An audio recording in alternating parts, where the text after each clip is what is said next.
Hi, and welcome to our HTML challenges section. And in this section, I'm going to be presenting you with some of the common questions that have been asked about HTML, including how to set up tables. And a lot of this stuff is coming from the Q&A. If you do need some additional help with your HTML content, let me know within the Q&A section. I'm always happy to help address those questions.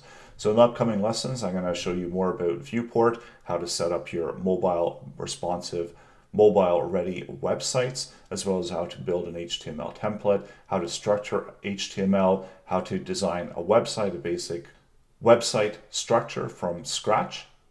All of the source code is also included, and I do encourage you to try the code out for yourself as you go through the upcoming lessons.